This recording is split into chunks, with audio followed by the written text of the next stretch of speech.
Narito na ang sagot mga katropa.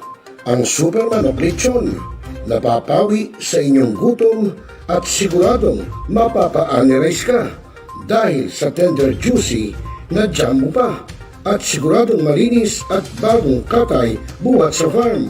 Kaya super masalasa at pangmasa pa. Ano pa hinihintay nyo mga katropa? Takbo na sa Superman of Panteño Siniluan at bumili na. Baka maabusan ka, katropa.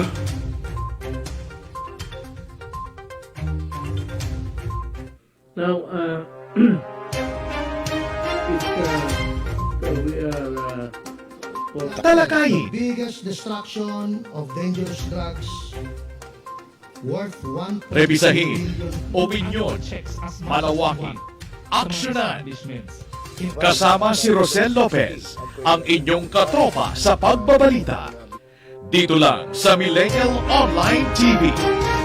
Tutok na mga katropa!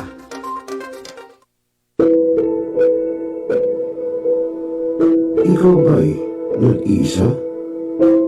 Nalulungkot? Dahil iniwan at ipinagpalit? Niloko? Nanging minamahal? Kung ngayon, i-type sa inyong mga cellphone, Facebook o YouTube man ang Millennial Online TV. Dahil nasa Millennial Online TV na ang online realista ng bagong milenyo, si Randall Villanos. sana'y di magmahil kung dati kung araw nang di pang bata sa piling ni nanay. Nais kong mauli ang awit ninang mahal. You are the one who makes me happy when everything else turns to gray. Walk on through the rain. Walk on through the rain. Though your dreams be tossed and blown,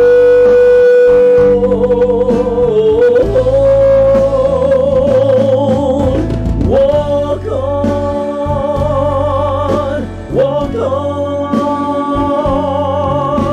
with hope in your heart. At haharanahin kayo ni Randall ng iba't ibang awitin para maibsan ang inyong inip at kalungkutan kahit nasaan man kayo.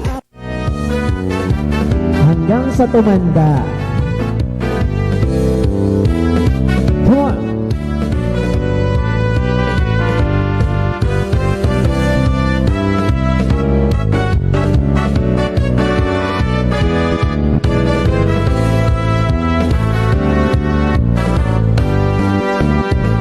Pantayin matanda na, sana'y di tayo magbago. At pwede rin kayo makiduwit kay Randall tuwing Huwebes ng hapon. Ano pa hinihintay nyo mga kamilenyo? Tawag na! Araw-araw ikaw ang gusto kong Responsable ka ng gun owner? At mahaba ba ang iyong pasensya? At hindi ba intin ang iyong ulo? Alam mo rin ba ang batas hinggil sa pag-iingat ng baril o firearms? Kung hindi, A responsible gun owner. Are you a responsible gun owner? Are you a responsible gun owner? Are you a responsible gun owner? Are you a responsible gun owner? Are you a responsible gun owner? The PNP Civil Security Group would like to advise all firearms holders to renew their license to own and possess firearms and firearms registration within 6 months before its expiry date.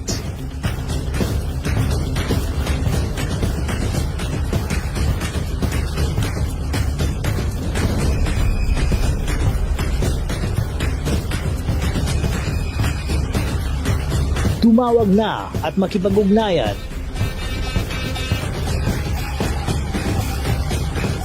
Be a responsible gun owner. One Gun Pilipinas ang sagot, mga katropa at kaganos.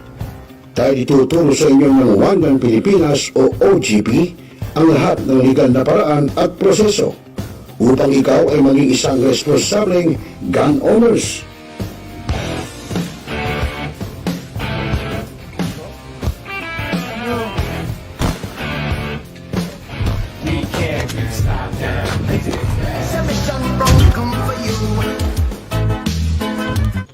Ano pa hinihintay nyo, mga kaganers? Sali na sa One Gun Pilipinas ngayon na.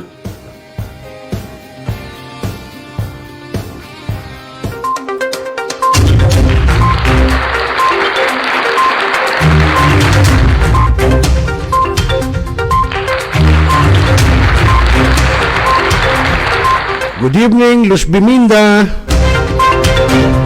Magandang gabi, Pilipinas. Ang oras sa Hudyat, alas 6:41 po ng gabi, Philippine Standard Time. At syempre po ngayon po ay araw ng Biyernes, ika-atres na po ng buwan ng Pebrero o Nobyembre. Sorry, ba't ba napunta sa Pebrero? Ang bilis ha, matagal pa yun. Ngayon po ay buwan ng Nobyembre, no? Atres po ng Nobyembre taong 2023. Araw ng Biyernes at syempre sa inyo na po ang programang T.R.O.P.A.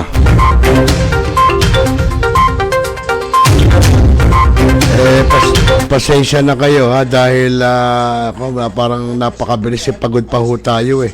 Dahil po tayo ay galing ng Lakbulax, no? Kaya medyo may pagod pa tayo ng konti. Kaya medyo pasensya na muna kayo. Alam niyo naman mahirap eh. Mahirap yung kaya pasensya na kayo. Pasensya na kayo. Teka lang, tinitimpla ko lang eh. Dali lang, tinitimpla lang natin. Yan. Kasi po galing tayo ng Lakbulax. Kahapon po pumunta tayo ng Lakbulax kaya medyo kaya pasensya na kayo. May aftershock pa ako, may jet lag. Alam mo, sumakay ng aeroplano eh. No? Okay mga kaibigan, at ako po yung magiging kasama. Kajaming, kakosa, kakuya, kaate. At syempre kabunso na rin. At mga kabarangay, Rosel Lopez. At kamusta na kaya? Kailan ba ang turnover ceremony ng mga nanalong barangay chairman at SK chairman sa bawat barangay?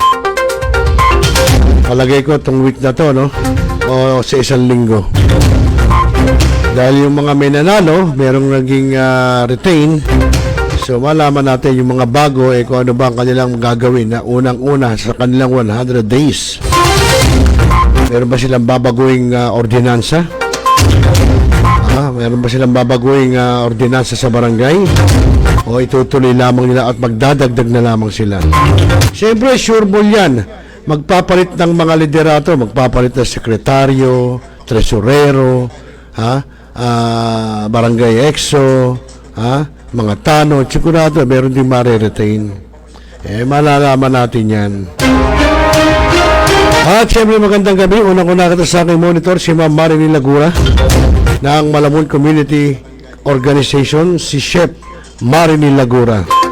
Okay Ma'am Marilyn, nakita ko yung post nyo ng iyong hobby Saan ba kayo nagpunta noon? Ang ganda ng post nyo Wapo pala ng hobby mo Ma'am Okay, at syempre po yung iba natin mga katropa, mga kabarangay, magandang gabi po sa inyong lahat. At syempre, welcome sa programang T.R.O.P.A. At syempre, kanina po ay napakataas ng sikat ng araw, Talagang napakainit, pero itong bandang hapon, bigla akong bumusang ulan. Ganon din kahapon ganon din naging klima ng ating panahon. Buti pa, pinakamaganda niyan, alamin natin sa DOST PagAsa, ang lagay ng ating panahon. Buhat po sa ating katropang weather specialist po na si El Sardi Aurelio. At after po niyan ay ipe-play natin yung ginawa pong hearing sa Senado na pinangunahan po ng chairman ito na si Senator Risa Hontiveros. tungkol po sa ating mga kababaihan at sa mga pamilya. Ang relasyon ng pamilya, ano ba ang relasyon? Di ba? Alamin natin yan mamaya. Okay, pero ngayon mga kaibigan, alamin muna natin sa DOST PagAsa ang lagay ng ating panahon buhat sa paggulat ng ating kasamang si Alzar D. Aurelio. Narito po.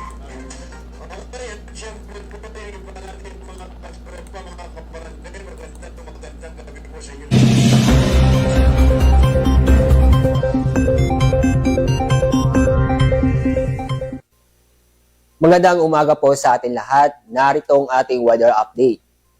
Humina ang amihan o northeast monsoon at hindi na po ito nakaka-apekto sa bansa.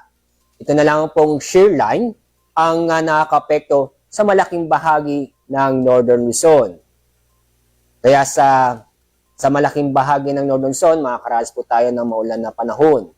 Samantala, wala po tayong binabantayan na panibagong low pressure area o bagyo sa dagat Pasipiko, lalo na po sa loob ng Philippine Area of Responsibility. Sa araw nito, makakaranas po tayo ng maulap na kalangitan na may tsansa ng mga kalat-kalat na pag-ulan at thunderstorm sa Cagayan, Isabela, Apayao, at kasama na rin po ang Batanes at Ilocos Norte. Samantala po, itong nalabing bahagi ng Luzon, kasama na rin po ang buong Kabisayaan at Mindanao ay magiging maganda at maliwas sa panahon. Kung saan ay bahagyang maulap hanggang sa maulap na kalangitan. Sa mga katuwid, masisilayan po natin si Haring Araw. Pero may tsansa pa rin ng mga localized thunderstorm kung saan magbibigay ito ng mga sandaling pag-ulan o biglaang buhos na ulan. Ngayong araw, wala pa rin tayong gale warning, kaya safe pa rin po pumalaot ating mga kababayan sa buong kapuluan. Dagdag ingat lang po tayo dahil sa mga thunderstorm. Sa weather outlook sa mga piling lugar, mula bukas hanggang Monday next week ay patuloy pa rin tayo makakaranas ng maganda at maliwas sa panahon kung saan makakaranas pa rin tayo ng bahagyang maulap hanggang sa maulap ang kalangitan. Maliban lang po sa mga localized thunderstorm kung saan magbibigay ito ng mga mahihina hanggang sa katamtamang pag-ulan. Ang araw sisikat mamaya po ang 5:52 ng umaga. Ang araw lubog sa ganap na 5:27 ng hapon. Yan po ang ating weather update mula sa PagAsa. Ako po, si Alzar D. Aurelio.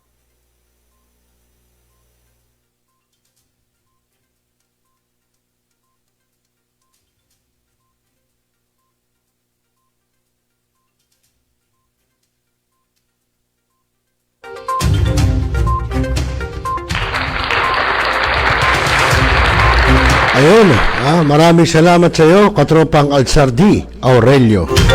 So yan po yung weather bulletin mula po kaninang umaga hanggang sa susunod po na 24 oras. At katulad niya, sabi nga po ni Alzar, ay talagang merong mga palakanakang pagulan lalo na raw sa hapon. Totoo po yun, dahil yun po nangyayari sa ating panahon. Ito po yung mula kahapon nung nakakaraan, kung mapapansin nyo, matindi sikat po ng araw, pero pagdating ng bandang hapon ay nagkakaroon po ng mga pagulan. Okay, nagatid po yan sa atin sa oras na alas 6:48 po ng gabi, Philippine Standard Time. At kayo patuloy pong nanonood at nakikinig siyempre dito po sa programang Tropa. Siyempre dito lang sa Millennial Online TV News and Updates. Okay mga kaibigan, at huwag na nating patagalin, no? Medyo mahaba-haba po ito. Ang ating itutungay ngayon kung saan po ito po yung ginawang pagdinig ng Senado tungkol po sa mga ating kababaihan, no? Kung saan yung proteksyon sa ating mga kababaihan at syempre yung relasyon ng bawat pamilya, no? At ito yung pinangunahan ni Senador Risa Hontaveros. Panoorin po natin. Pwede po kayo mag-comment, no? Kung meron kayong halimbawang komento, opinion sa mga pinag-uusapan doon, pwede po nyo yan sa ating chat box at pwede po natin iparating sa kinauukulan. Narito po.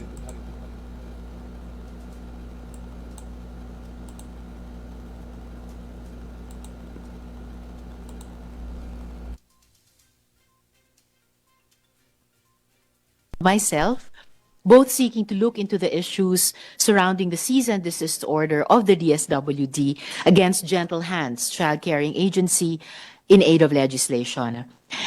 I start today with the thought that with all that is happening in other parts of the world and also in our own backyard, we are once again in full view of the vulnerabilities of children and the many risks they face in their very young lives. But despite all this, we come together as a community, hopeful that we can do everything we can to make amends by rectifying our mistakes and making sure that we protect them from harm.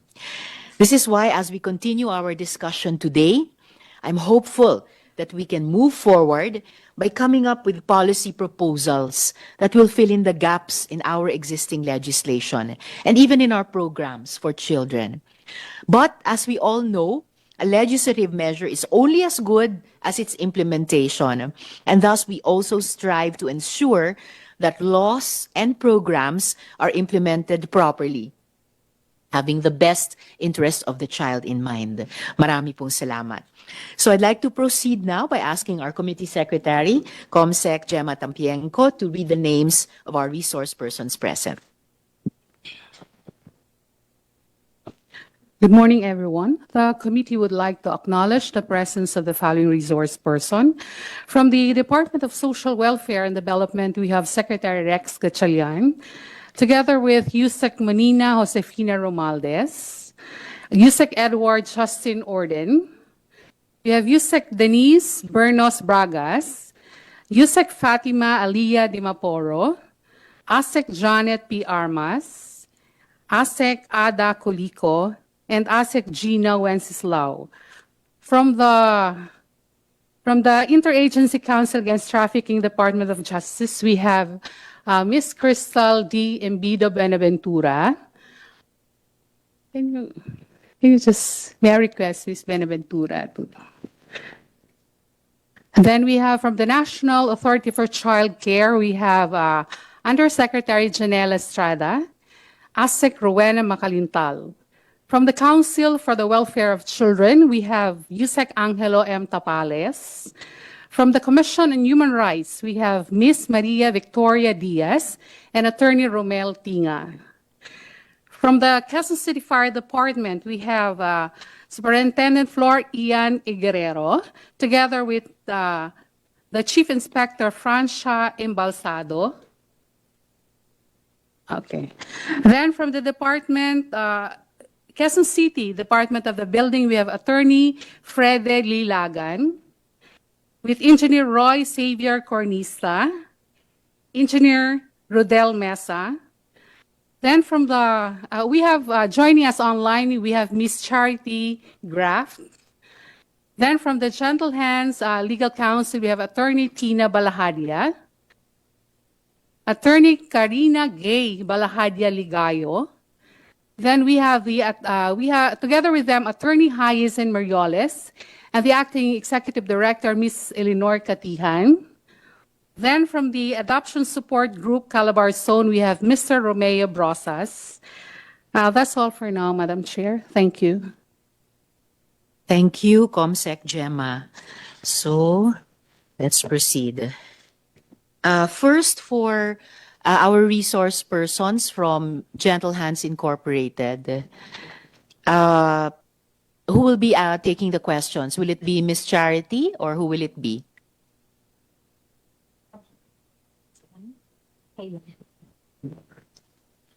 That's right. Okay, before we proceed, could the Comsec Gemma please administer the oath to our new resource persons this hearing?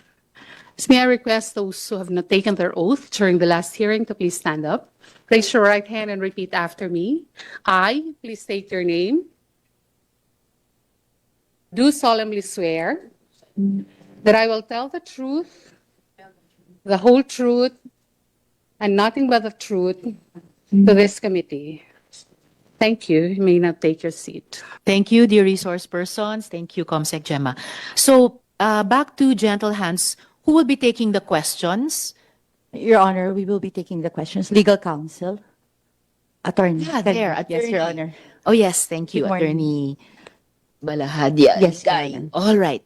So, Attorney, per the DSWD's report to the committee during the last hearing, there have been meetings and case conferences between the DSWD and the GHI, and I suppose these continued after the hearing. So, could you please give the committee an update as to how far these meetings and conferences have gone? Your Honor, the only meetings and conferences that we've had with the DSWD pertains to the administrative hearings that we had to attend due to the show cause orders that were issued after the hearing in July.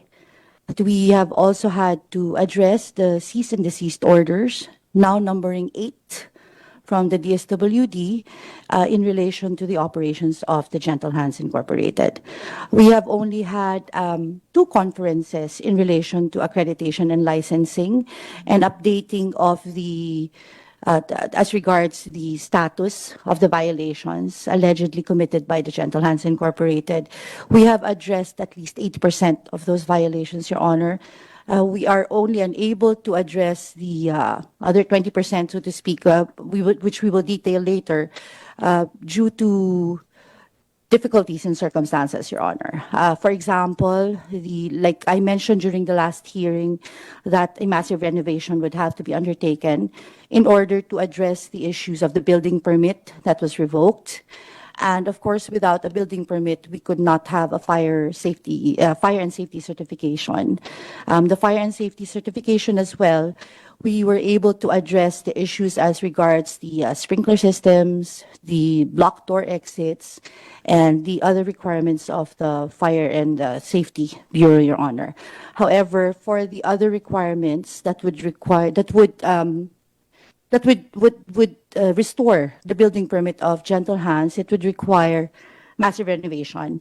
And again, as I mentioned during the last hearing, since we are under an agreement with the Department of Transportation for the demolition of the entire building, this is not considered an option. However, Your Honor, we would like to update this Your Honor, that the DOTR has already made an offer as far as the building is concerned. And the next step would be to probably purchase a building for which Gentle Hands can transfer to. And from there, we hope, Your Honor, that we will be able to restore the license, the permits, and the operations of Gentle Hands Incorporated as far as the NCR operations are concerned.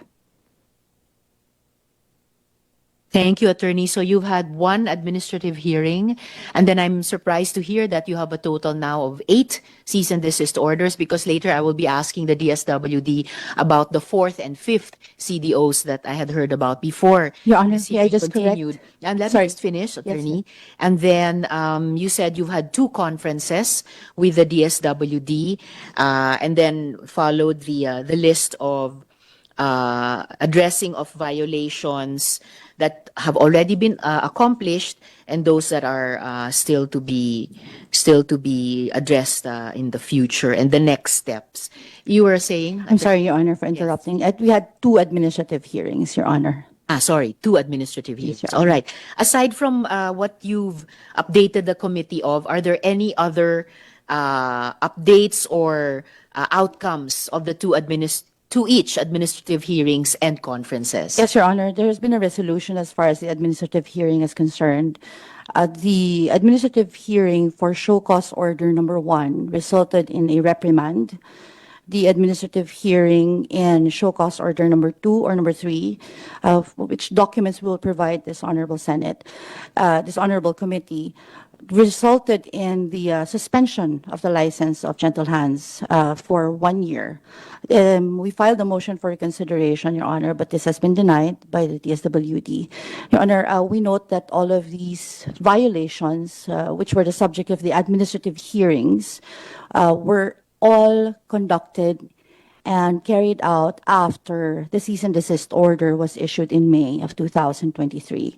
The hearings were conducted in July of 2023, Your Honor. Thank you, Attorney. in your almost 20 years of experience as a residential child caring agency, how would you assess the laws and programs governing your functions? Can you also give us some key recommendations to fill in any policy and the legislative gaps? Yes, Your Honor. Your Honor, we have prepared actually a table to present to the Senate in our possession paper, Your Honor, where we have identified the different provisions in particular, Your Honor, the particular memorandum which has been applied, which has been used in this case. That's Memorandum Circular number 16. Memorandum Circular number 16 is the memorandum that the DSWD crafted in order to address the complaints against SWDAs, Your Honor. In the purpose of that memorandum circular, it states that in order to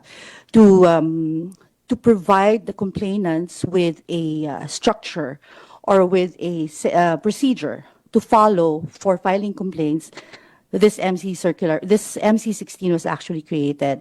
Now, Your Honor, in MC16, there are certain provisions which, to the mind of gentle hands or to the experience, in the experience of gentle hands, were not actually followed in the carrying out of the cease and desist order, as well as in the actual administrative procedure that was carried against the executive director.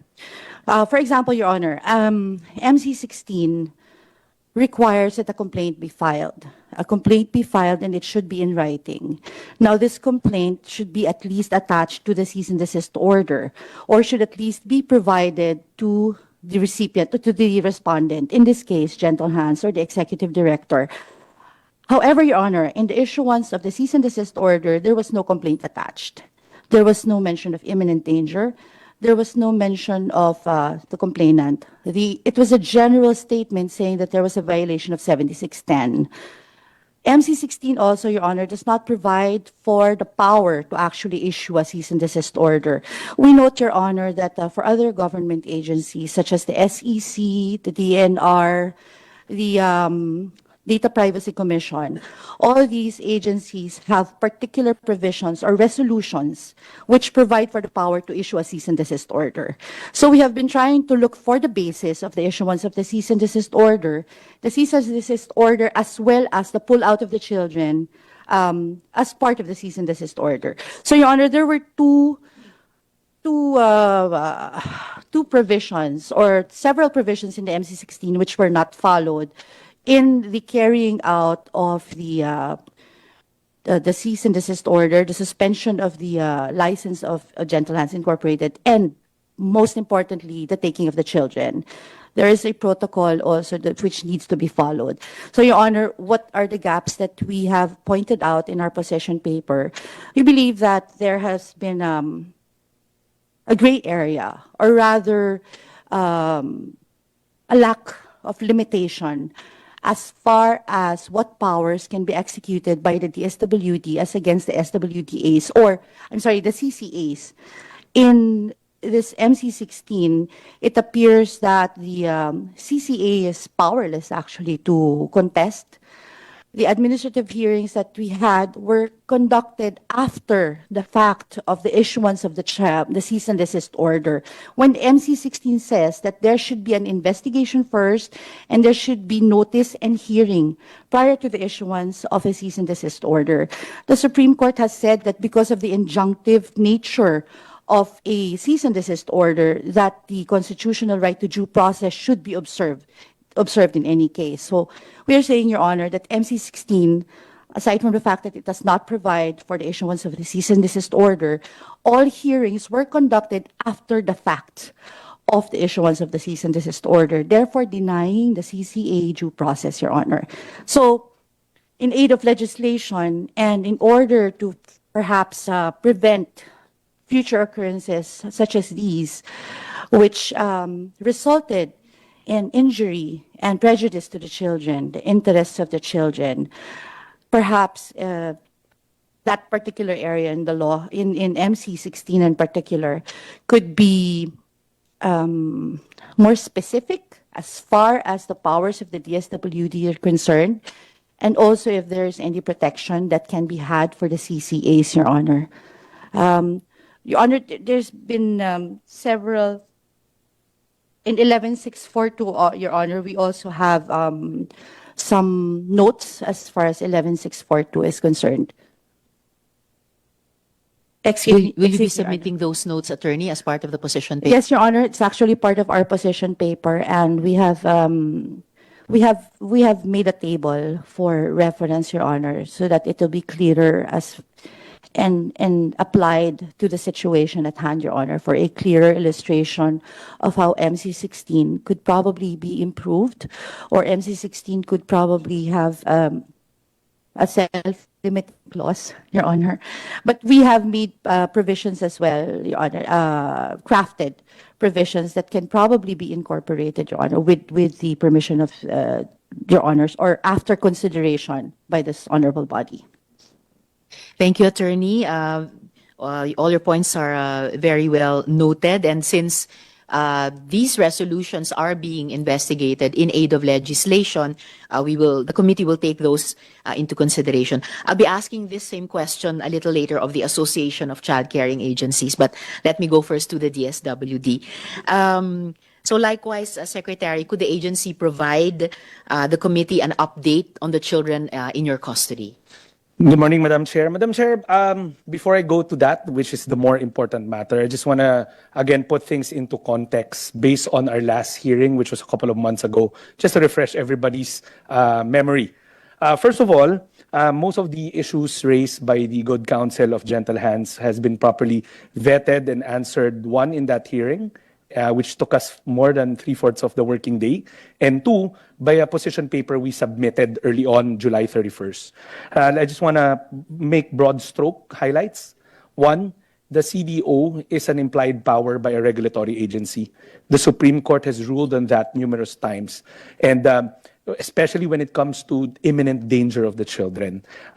It is an implied power by regulatory agencies, especially in our case when the child is already at risk because of imminent danger. Two, these are two parallel, as I pointed out in the last hearing, these are two parallel approaches.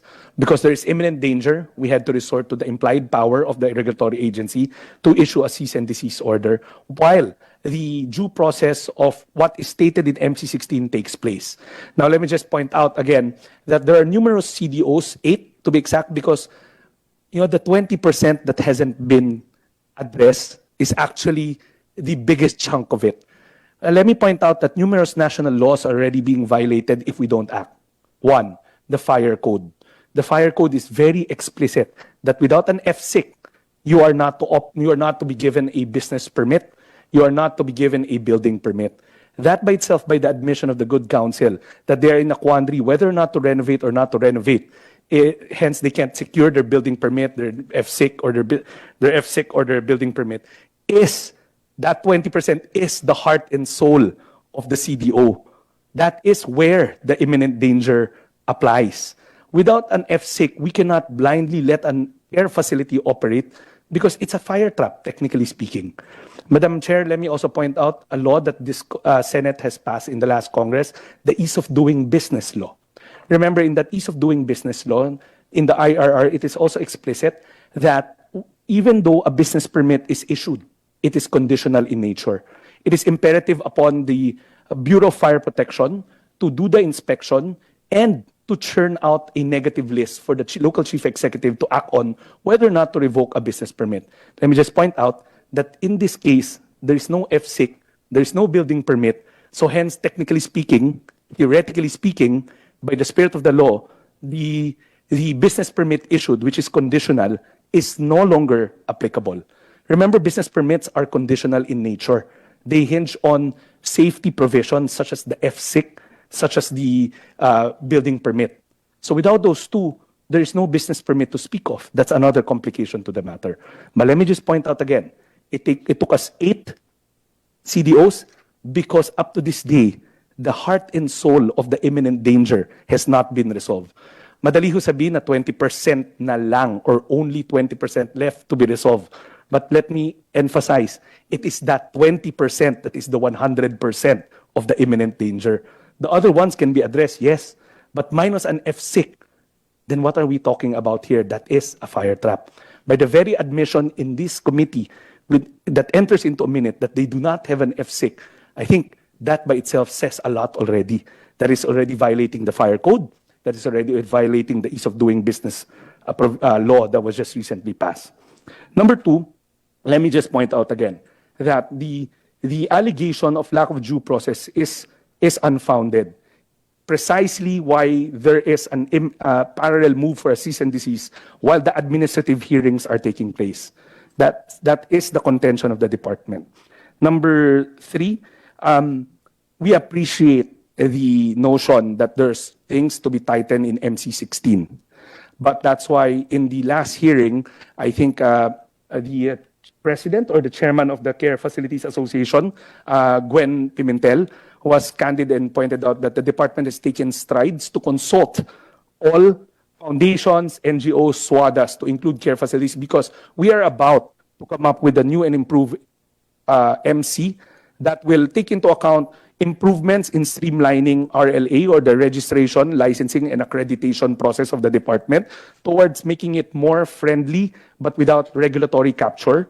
Two, with the ultimate goal of digitalizing things, which I've said in my confirmation hearing, that we do the streamlining now, then we launch a portal where our SWADAs, who are our partners, and we appreciate them in nation building, to be able to get their permits online. These are things that are already due, and we would gladly furnish the good committee the minutes of those consultation meetings done with the League of Corporate Foundations, League of Foundation, Association of Foundations, and Association of NGOs, as well as care facilities. The Undersecretary for Standards who conducted those FGDs will gladly furnish the committee with the minutes and potentially also the working draft for the new MC. The inputs of the community were all taken into account, not just in the accreditation, licensing, and registration, but taking into account the difficulties in public solicitation and all the great stuff that comes with the regulatory framework. Last, and more importantly, the welfare of the children. How are they now? Well, Madam Chair, I just want to point out that they are doing well, but please do not take my word for it.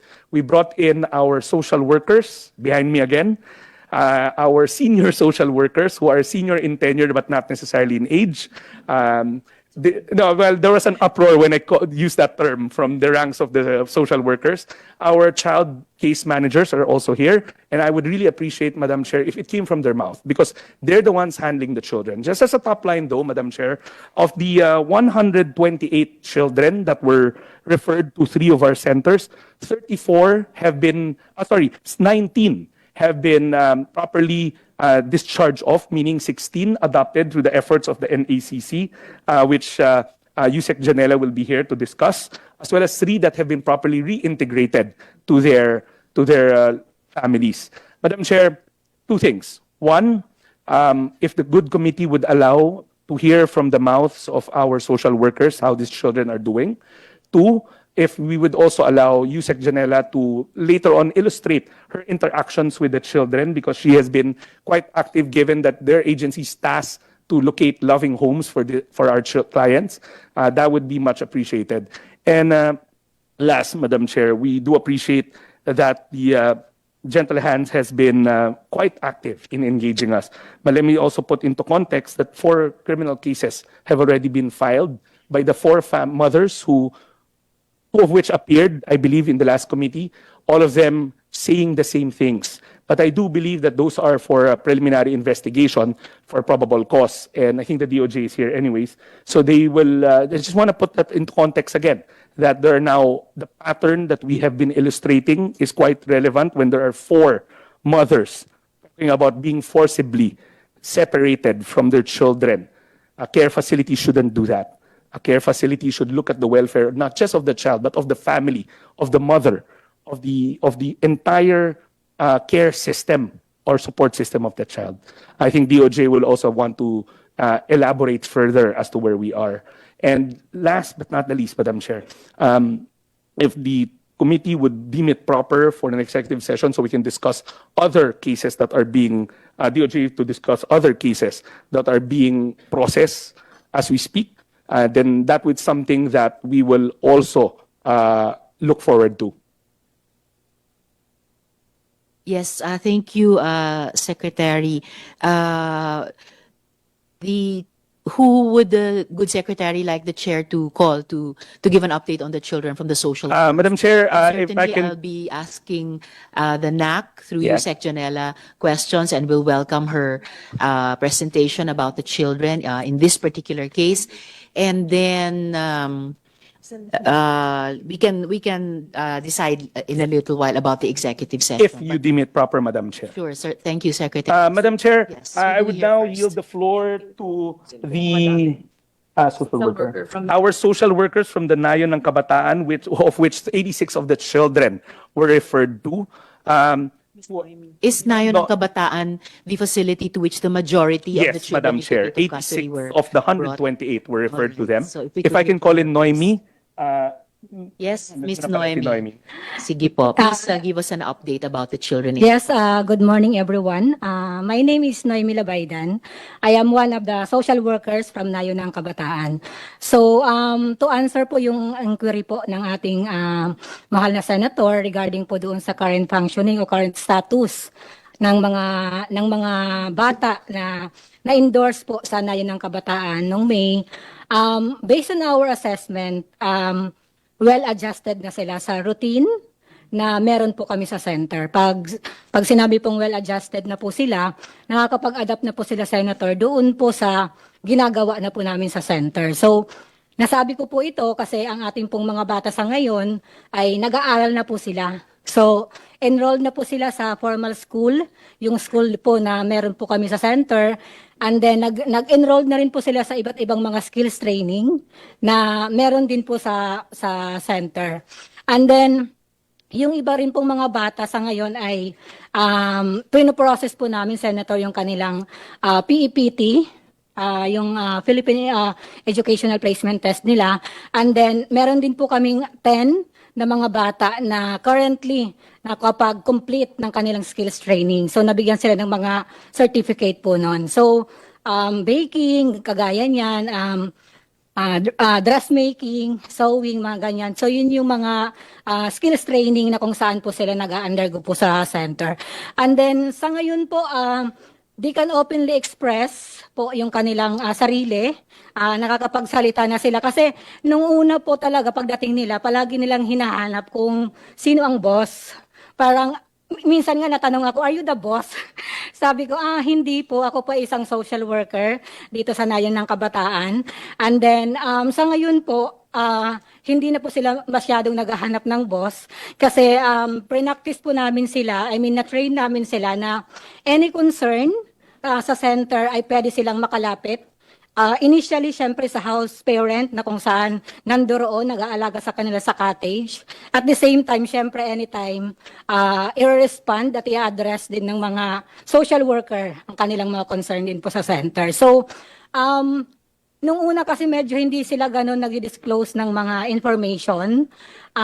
Pero nung unang dating nila sa Nayon, na-amaze sila sa laki ng soccer field, ng basketball, and then talagang excited silang maglaro. So sabi nila, maglalaro ba kami dyan? Pwede ba kami dyan? So sabi namin yes, kasi yan ay para sa mga bata. So, and then, nung una din, ang mode of communication namin ay English kasi parang halos lahat sa kanila ay nag-English talaga, especially the small ones. So along the way, of course, para makapag-build din kami ng rapport sa kanila at syempre yung relationship, to gain their trust, makapag-communicate kami sa kanila, we did yung English din naman. So, kaya lang habang nakakausap na namin sila sa center, nagiging Taglish na.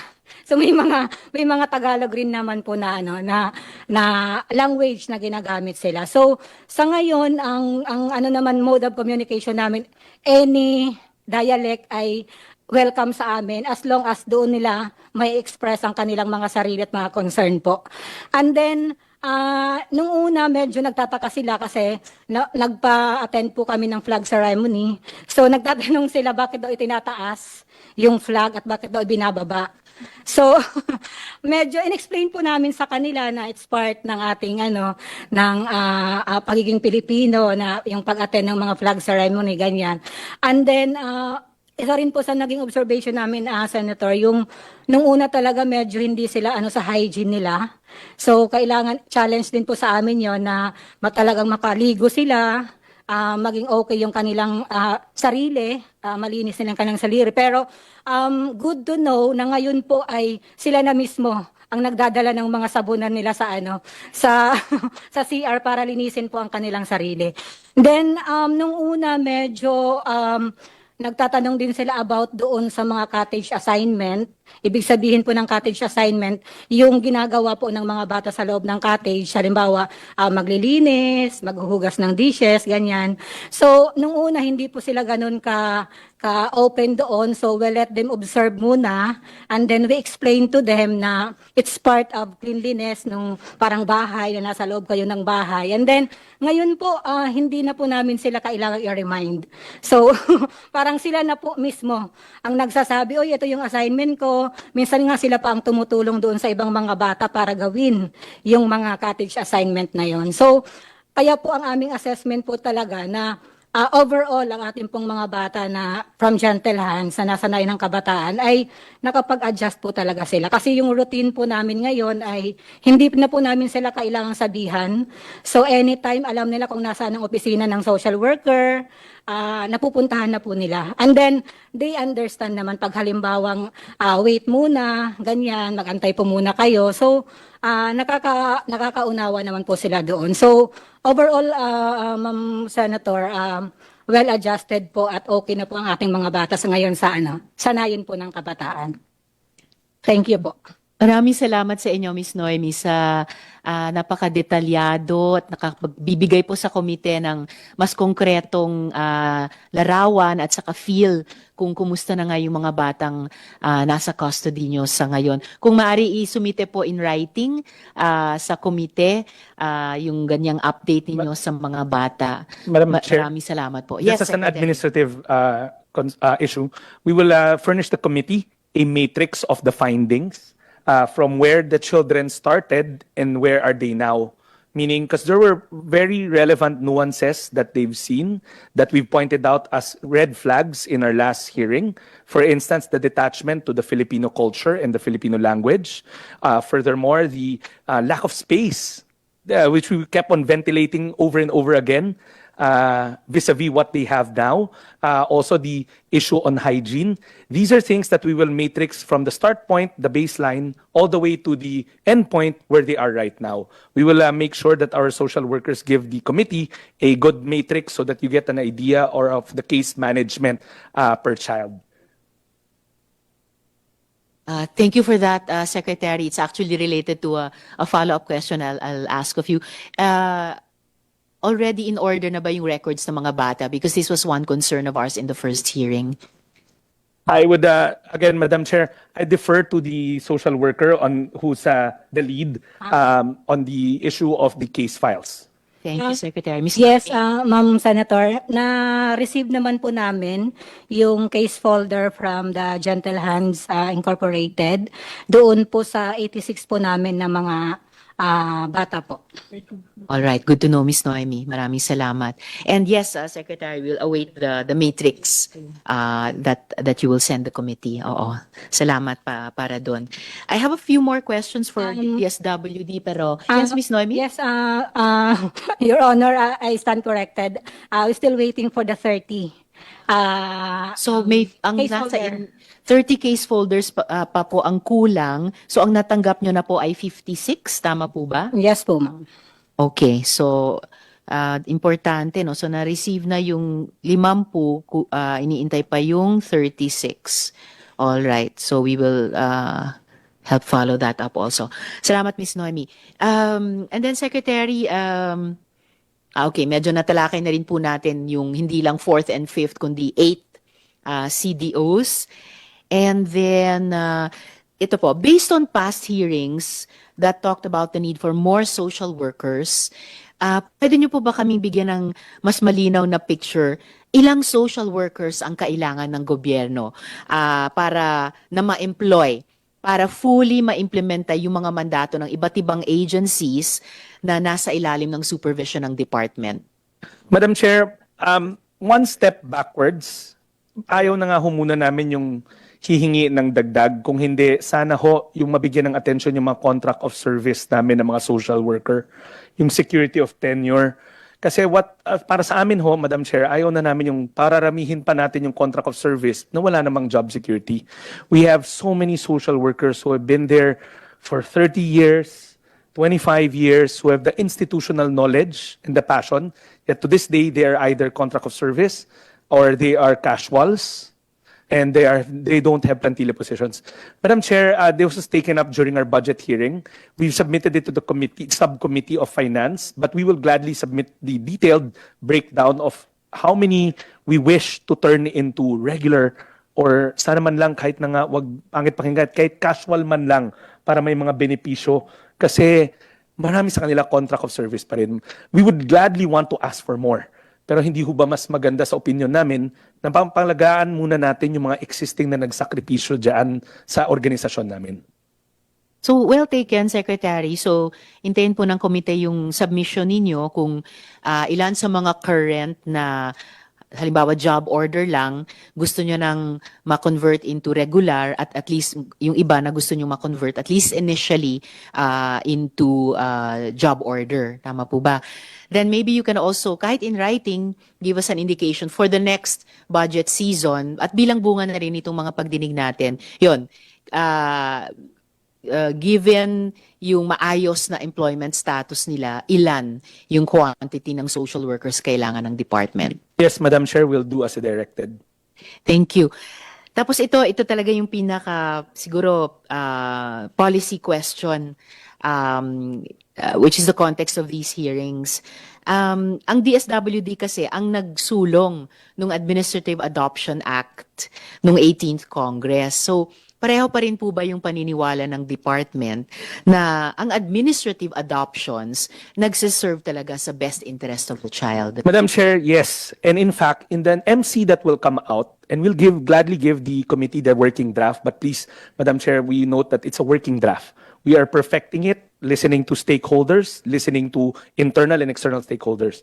Madam Chair, we had just had a meeting recently with the Undersecretary Janela. We understand that NACC is the cheapest, most efficient, not cheapest, cost-efficient, efficient and efficient way to exit our children from our care facilities into loving forever homes. Madam Chair, one of the things that you'll see in that MC will be empowering one of the gaps that we think can be tightened will be empowering NACC not just to be the placement, but also to empower them to do the accreditation for the programs stated for alternative child care and foster families. Yusek Janelle and I have been brainstorming on how we can empower NACC not just to place children, but to perform the regulatory function. Because in that law, it is very clear that they are tasked to form policies, frameworks. In fact, you also empower them to issue out fines. They have regulatory functions. And Yusek Janelle and I met about growing their organizations na magkaroon na rin sila ng full-fledged regulatory group for the standards of what adoption or alternative child care facility should be. So naniniwala kami and sinisigurado po namin na mapapayabong pa natin at mapapalago pa natin yung batas na yon para we maximize it to the fullest. And that's really good to hear. Kasi sa Congress, syempre gusto lagi namin ang feedback din in the exercise of our oversight function. Kung hindi lang kompleto at maayos na papatupad yung mga batas, kundi yung kung yung batas ay swak dun sa pangangailangan natin at yung mga layunin natin. So, very good to hear that, Secretary. And moving forward, and taking into account itong mga issue na lumalabas, anong measures ang ginagawa ng department para siguruhin na yung mga isyung ito birth pains lang at hindi maging parang permanenteng black mark sa ating adoption policies?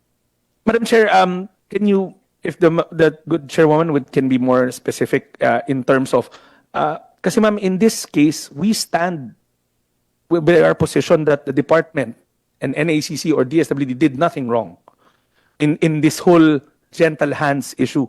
I'm speaking specifically about the law the implementation of the law, not just specifically the case of NACC, Madam Chair. of the domestic administrative Madam Chair, adoption, any birth pains. Madam Chair, mamaya i-expound ni Yusek Janela, pero napag-usapan na po natin to ng budget hearing which you sat through with us also, and we are very appreciative. I always believe that when we want a agency, lalo na yung bagong panganak na ahensya na lumago, we have to also provide it with the necessary logistical support. Napag-usapan natin intently doon sa hearing na pinamunuan ni Senator Amy Marcos na gustong-gusto na ng NACC, paano ko lalagyan, ma-emancipate sa mga opisina ng DSWD kasi limitado ang space namin. Pero para mabuo na nila at they can hire more of their people.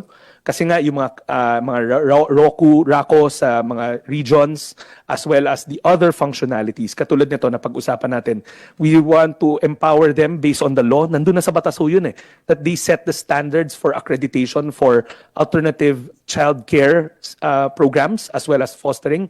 But they won't be able to do that kung yung mga empleyado nila walang sisilungan o walang mga opisina. Isa yun sa mga hinihiling namin. And I know it's off the main policy, but it's also through legislation that we can cure it by the budget season. Yan yung vinerbalize natin na matagal during the budget season. Kulang po sa logistical support. And bagamat nagiging creative na sila, Yusek Janela, in terms of makigamit sa DSWD, makiusap sa LGU. Kahapon nga, nagtanong ako sa kanya, baka pwede tayo umupa. But pag uupa man tayo ng opisina para sa kanila, para makapagdagdag na sila ng tao, kakailanganin pa rin ho ng MOOE para dyan. Mamaya ho, I'll yield the floor, but these are things that I think the law is good and efficient as it is. But we have to give it the necessary inputs for it to be able to perform the lines that's been given to it. Fair enough, Secretary. And even before Congress steps up even more in terms of yung mas tamang budgeting, halimbawa, year on year, para mapatupad natin yung Domestic Administrative Adoption Act, anong ginagawa ng DSWD para ma-improve yung success rate vis-a-vis yung targets ng NAC? Ngayon pa lang. Madam Chair, first thing first, I proud, mamaya, I don't want to take the thunder out of Yusek Janela. I just attended their the mandated consultation with foreign adoptive agencies. They don't have a wala na ho silang bata na maipapa-adopt sa foreign agencies because they've managed to comes close, at least to successfully placing them in local families. So that by itself is a testimony not to the DSWD's efforts, but to the NAC's effort given their limited resources. Kaya sabi ko, ayaw ko pangunahan si Yusek Janela, pero we have to hand it to them na kumbaga, alam natin lagi naman limitado ang resources, pero napaggagawa nila with what is dealt, what is given to them. I think Yusek Janela can verbalize more given that she's the CEO of that attached agency. But one thing for DSWD is we are trying to provide whatever logistic support we can kasi the bottleneck there, I believe, is the logistics. Kakulangan ng spasyo, kaya hindi makapagdagdag ng tao. Pag hindi makapagdagdag ng tao, hindi na o-organize yung mga regional functionalities ng NAC. So kami ho, we try to extend as much logistic support as we can. And number two, emancipation.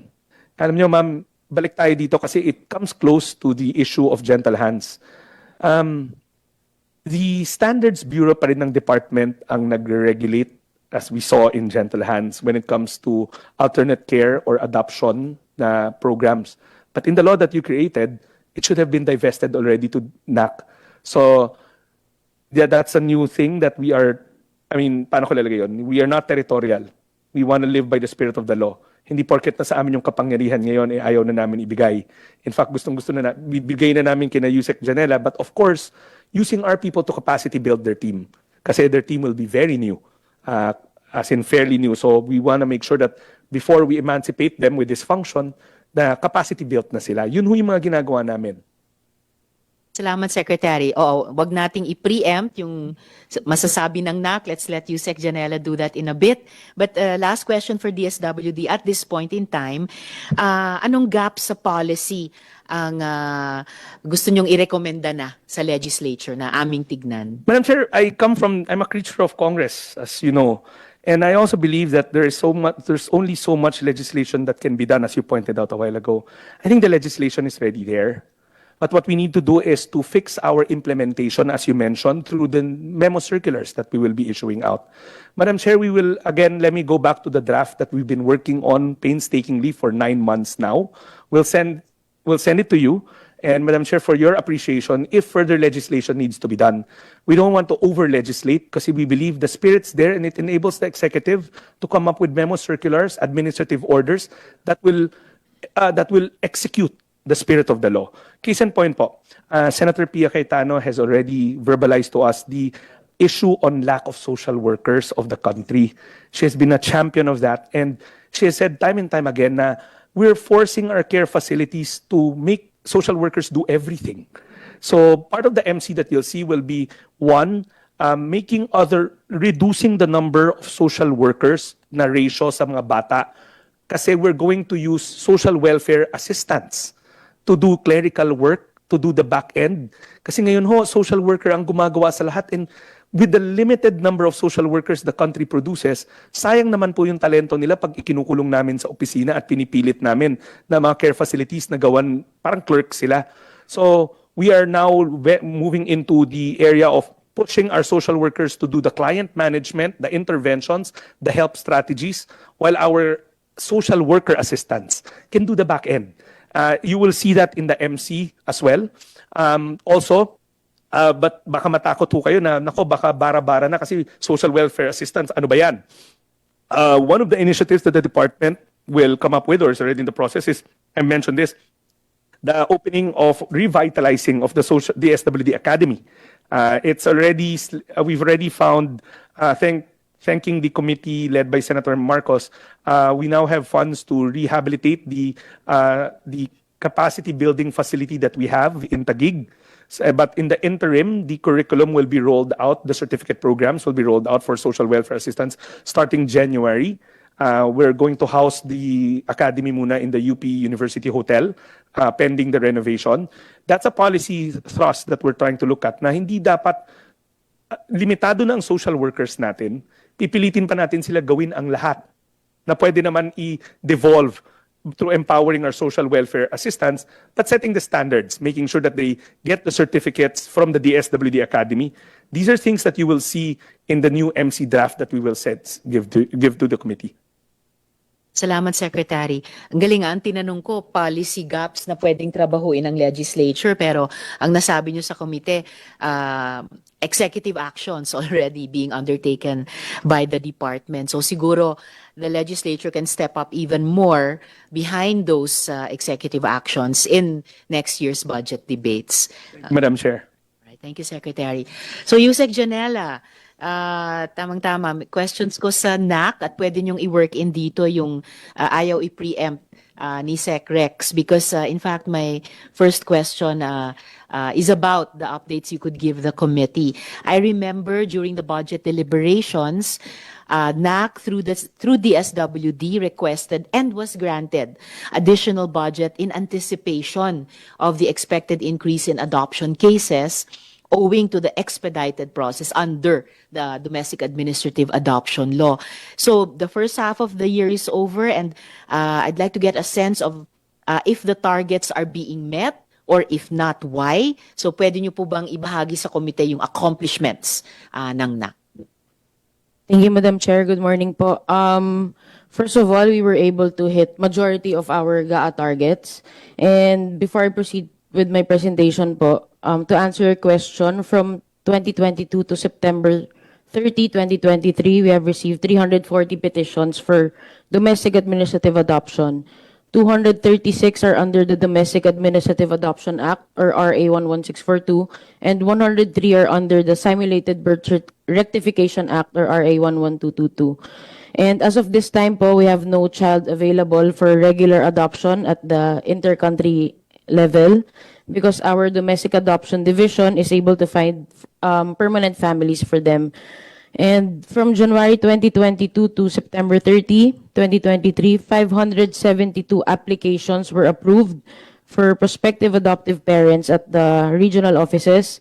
212 suitable PAPs were matched with eligible children, And that leaves us with 360 Filipino families still waiting for children to adopt in our roster of approved PAPs at the Domestic Adoption Division.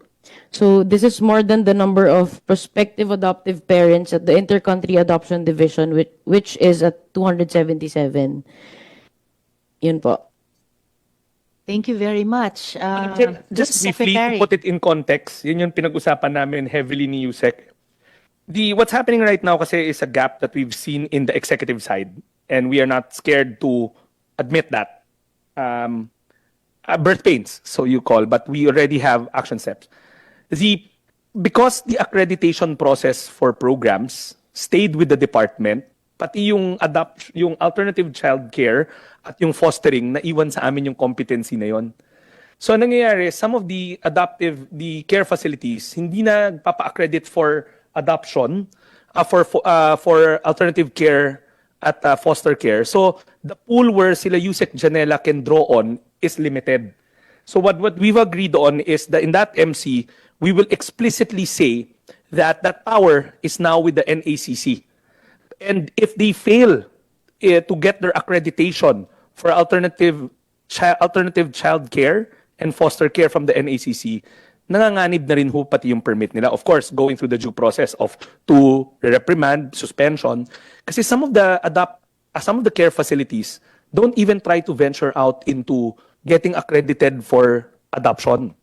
Kasi word has it, and si Yusek Janela can collaborate, some of these adoptive agencies just don't care. Parang sa kanila, maganda tignan na maraming bata na nandun, maybe for other purposes like fundraising for donations. We'd like to think not. But now we're going to explicitly say in that memo circular that you must get your accreditation for those two programs from the NACC. Failure to do so, the NACC will issue a negative list back to the department, and the department will deal with it accordingly in terms of your permit. Kasi hindi pwede ho inamimili ka lang alin ang a-accredit mo eh. When you're a care facility, the exit mechanisms and the help strategies should be complete. Hindi pwedeng, as Yusek Janela would always point out to me, ang daming nag-age out na bata sa mga care facilities natin. So we need to make sure na yung pool, sabi nga ni Janela, may backlog ng mga Pinoy families who's wanting to adopt 360, did I hear earlier? Yes, looking for children to adopt. But the pool where they can draw has dried up, pero marami pang hindi kasi na-accredit. So that's a gap that we will address through executive action because the law has already explicitly said that, and we're going to empower that. That's why it becomes very imperative to provide NACC, para na akong abogado ho ni Yusek dito, the logistical support because magdadagdag na naman sila ng tao for the accreditation program. Pero wala naman opisina, wala ring sasakyan. So hihingi na naman ulit sila sa departamento and we'll try our best to accommodate. But sana ho, matignan natin yung plight na yan. It's a very good law. It's a very efficient law. We just have to make it grow by putting in the necessary inputs. So in a way, sa pamamagitan nung mas kompletong accreditation, we will surface or make visible all the children who are potentially for matching with an adoption by adoptive families. Dahil ayaw natin nga na marami sa kanila ay mag-age out lamang, of course without sacrificing the quality of the processes na i-administer naman at i-oversee ng NAC at hanggang sa ngayon ng DSWD in the best interest of the child. Yes, Madam Chair. In fact, our horizon is to release that MC by the first quarter of next year. And hopefully, by that time, we've already capacity built NACC to do the standard accreditation for those two programs. One more program that we're embarking on, Madam Chair, and I've said this numerous times in my confirmation hearing, which the good chairman was there, is digitalizing things. Janela and I have been talking about coming up with a central database for in every child that goes into the system, whether it's in a public care facility or a private care facility, not just a child, but senior citizens, we should be able to track down where they are nationwide. Right now, kasi may kanya-kanyang systems eh. The DSWD has our own, the private care facilities, there's no one database centrally to manage every child. What we envisioned was, for every child that comes in, that child should be placed into that database. Updates to their case management file should be updated so that when things like this erupt, the manual push and pull of those case folders need not happen. That's one thing that we have been working on, but I hope the good committee gives us more time to fully develop that system. But that's something in the horizon that we want to look at so that no child falls into the crack. I guess related din yan sa pag-roll out na talaga in earnest ng national ID system. Wag lang ma-hack at ma-hostage yung data, no, ng mga ako nakakaloka naman yung ganyang sitwasyon. Anyway, thank you very much, Secretary. And Yusek Janela, are there any targets that NAC struggles to reach alongside these other ones na nagpo-progress yung numbers natin? Yung ano po, Madam Chair, yung number po of issuance of CDCLA, because nga po, hindi po kami fully equipped ng social workers. Talagang napakarami po ng mga bata para magawan po ng CDCLA ng NECC. Salamat. And actually, that relates to a question I'd like to ask later of the Association of Child Caring Agencies. So, salamat para doon. Yusek, ano yung percentage ng field plantilla possessions nyo? So, bale, ilan naman yung unfilled pa na plantilla possessions? What are most of these unfilled positions for? Social workers ba o iba pang positions? Madam Chair, I'll provide you the data within the day po. Thank you. And lastly, for now, sa ilalim nga ng RA 11642, there should be a council that will act as the policy-making body for purposes of carrying out the provisions of the law. Na-establish na po ba itong council? Kung hindi pa, bakit? At kailan ang planong itayo yung council? Actually, Madam Chair, dala ko po yung paper ngayon para po mapapirmahan kay Secretary. Kakatapos lang po namin mag-create ng council for NACC. Ganito yung gusto kong klaseng hearing. Hindi lang inquiry, hindi lang kami sa komite makakabuo ng findings, recommendations, pero merong nangyayari between and among the resource persons at saka yung mga executive agencies. Okay, all the best for that. At least mas patuloy na magiging malaman yung pagtatanong ng Senate Committee sa dalawang ahensya as we go on. So maraming salamat, Yusek Janela. Ngayon, Chair, sorry to cut you. No, go going ahead, back to please. your original first question about the welfare of the children from Gentle Hands, I mentioned that si Yusek Janela has interacted with them quite a lot. And if she can share her interactions with them, if the good committee will allow her to do so. That's right. Of course, Secretary. Sorry, I forgot. Yes, please, Yusek, if you'd like to add more to our discussion so far from that perspective. Thank you, Madam Chair. During my visits po, I found them happy naman and in a much better environment, gaya nga ng sabi ni Ms. Noemi. And thank you, Ms. Noemi, kasi finally po, ngayon po, nakakaligo na po yung mga bata. Sorry. And base po sa pagbisita ko, actually, galing po ako dun kahapon, Madam Chair, to visit them. Nasa maayos na kalagayan po ang mga bata. Base po sa mga kwento nila mismo, ay masaya daw po sila doon. Sila po ay hindi nagugutom. Sila ay nakakapag-aral. Malaya daw po silang nakakapaglaro. Na-enjoy po nila ang kanilang mga activities doon. At sabi po nila, hindi raw po sila nabubugbog at nakukulong. Again, Madam Chair, these were the exact words of the children themselves yesterday. And if you want po, I can show you a video of my visit yesterday, pero hindi po namin na-blur yung faces ng mga bata. Kinapos na po kami sa oras para po gawin yon. Pero sayang, Yusek, I was about to ask you how many minutes and then to show it. But unless kaya nating i-blur yung mga mukha. huwag na lang po sanang kunan ng mga camera kung pwede po.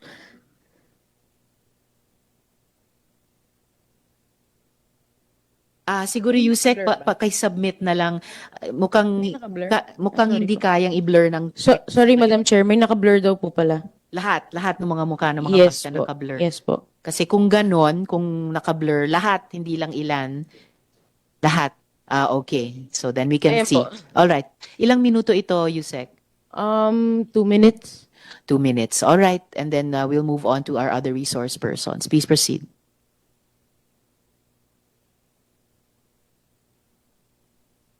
Play na po.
It's almost halos hindi ko kayang magpasalamat, pero salamat Yusek Janela for showing us this video.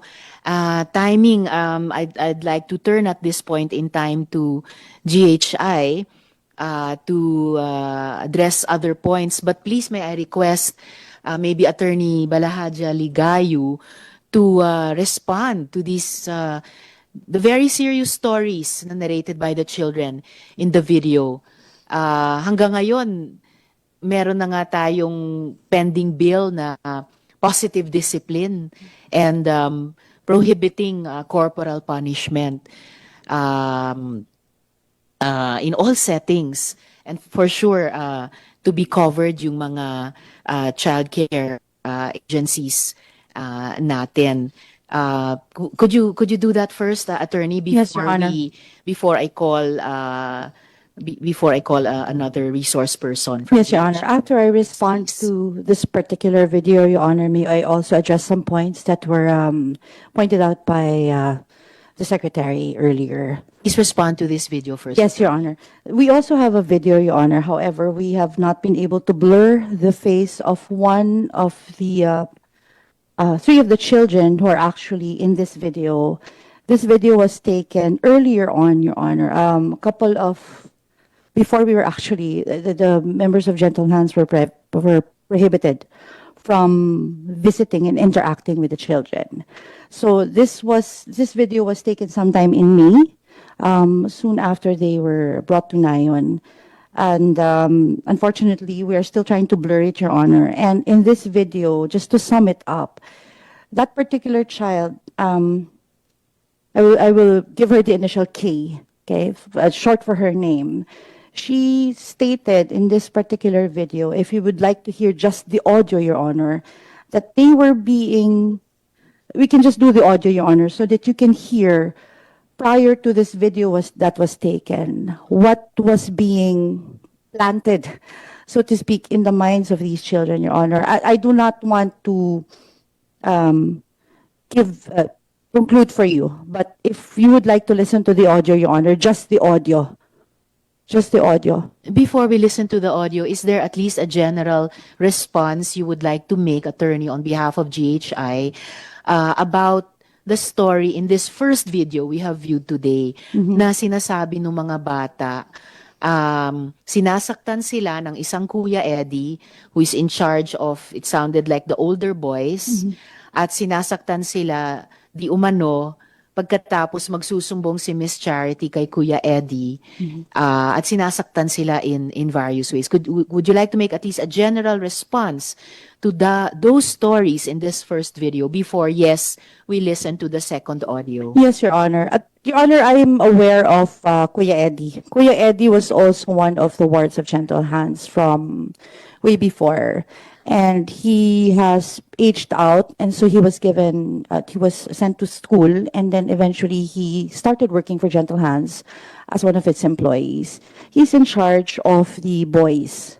Okay, of the boys. And I know of one or two incidents, Your Honor, where the boys got into a scuffle and they hurt each other so badly that they were punished by Kuya Eddie. But only as far as probably a spank on the butt. But, Your Honor, all of these allegations I have not heard of.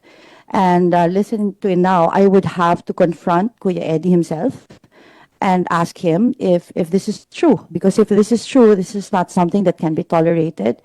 Because we actually, the cases that we prosecute are actually for the abuses that were done to these children. Those are the cases that we prosecute in court, Your Honor. So we do not tolerate this kind of behavior, if indeed it is true. Yes, and that part of the story in the first video, Attorney, that the punishments allegedly by Kuya Eddie against the children were in effect started by sumbong of Miss Charity to him. Could you make a response to that angle? No, Your Honor. I am sure that Charity is not aware of this kind of behavior, because the two incidents that I was mentioning, Your Honor. Immediately after it happened, I was informed about it by Miss Charity Graf, and I told her that what Kuya Eddie is doing is not allowed. Okay, so he has to stop. Okay, right then and there. So there are only two incidents that I know of, Your Honor.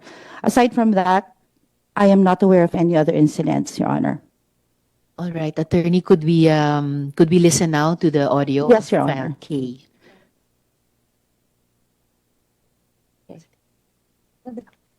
Okay. Yes, Your Honor, dear. It's with Miss Fiona already, Your Honor. So could we play that? They're still preparing, Your Honor. I just want to clarify, Your Honor, that the children in Nayon Kabataan are actually 85, not 86. As previously mentioned, there are 45 boys and 40 girls, 6 of whom have been adopted. And of the 79 who are now in Nayon Kabataan, all the dossiers were submitted as of June 9 and June 8 of 2023. These were addressed to Attorney Michael Joseph Florico, the Acting Regional Director of the DSWD Field Office NCR, received by his office on June 8 and June 9 of 2020. All 85 dossiers? 79 dossiers, Your Honor, because the 6... Because the 6 were adopted. Yes, Your Honor. So how come, to Miss Noemi's knowledge, they're still waiting for 30 of the dossiers? Perhaps, Your Honor, they're still with the office of Attorney Lorico because right now we have the receiving copy of the letter in relation to the 25 children and the 54. So we sent it in 2 batches, Your Honor, 154 and 125.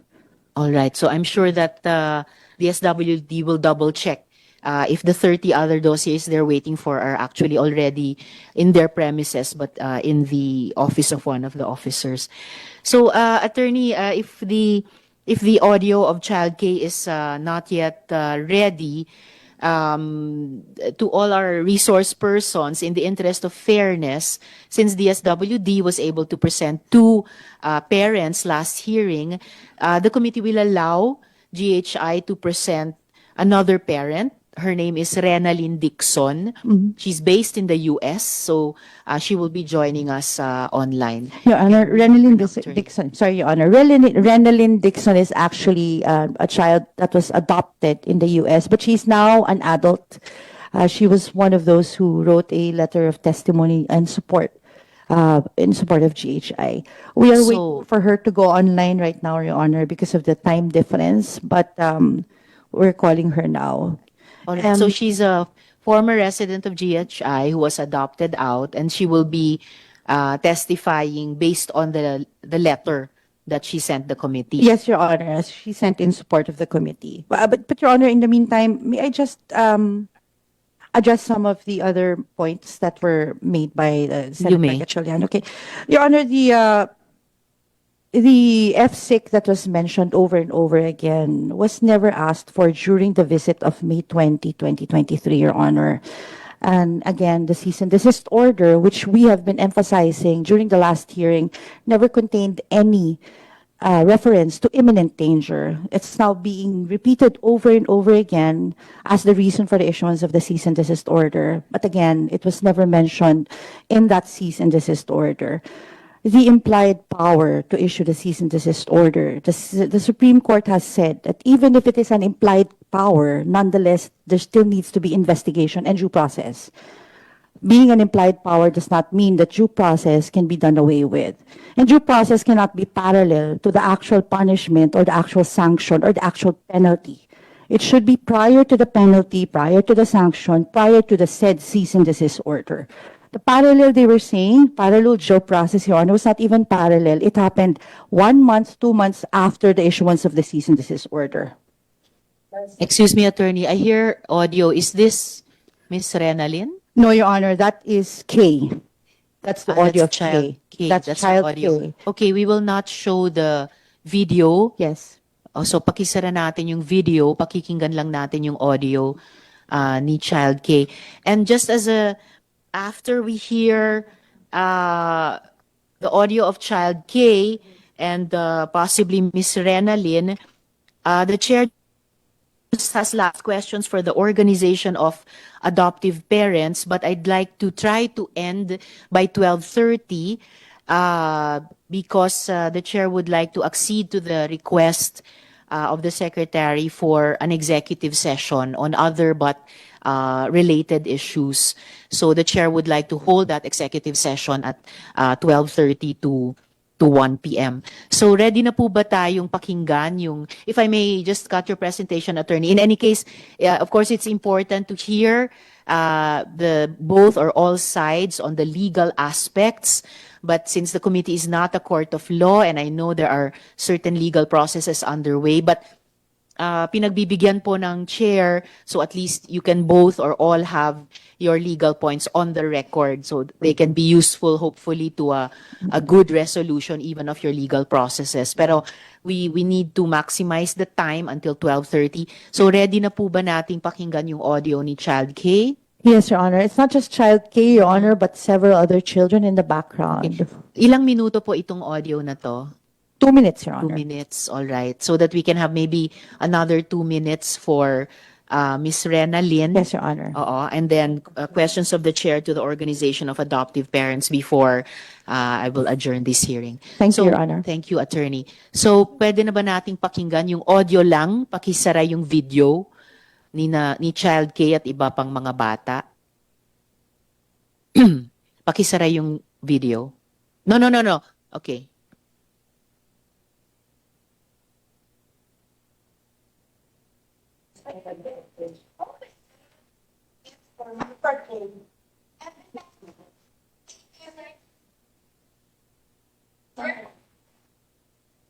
Make stories so we cannot go back to the parents. Right? Forcing us. Are they hurting in the class? They're gonna say it again and again. So we got so say. Yeah, there's more things for our no. Try to make start going on the wall.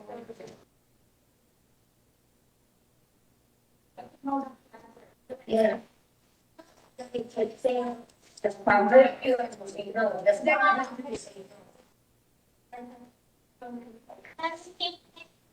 Mom, I know.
Alright, salamat, attorney. Sayang, no, wala tayong child psychologists na not affiliated with either GHI or DSWD for that matter na pwedeng magbigay pa ng additional insights, no? Dun sa unang video na ipinakita sa Nayon ng Kabataan and then dito sa audio ni na Child K. But in any case, again, for the record, attorney, kailan po yung audio file ni ito? At then pagkatapos kay Miss Noemi, kailan po yung or kay Yusek Janela, kailan yung video ng DSWD? If I may speak, Attorney yes, Balahadia, yes. please. It was on May 27. I went to bring donuts, and which is why I had the video because the donuts had just arrived. Yeah. Okay. Thank you. So 27th May. Yes. And then Yusek Janela, kailan po yung video na ito? Madam Chair, the video was yesterday. Yes. Okay, salamat, Yusek. Pwede bang matanong ang taga CHR, Miss Bing, kayo ba, Diaz, or si Attorney Tinga ba? Ang tanong po ng komite, Paano ba namin, kasi syempre i-appreciate namin lahat nitong mga inputs, videos, audio files, etc. Paano ba namin ipoprocess yung mga conflicting information kapag mga bata, mga menor de edad ang concerned? Anong payo ninyo sa komite? Good morning, everyone. Good morning, Madam Senator.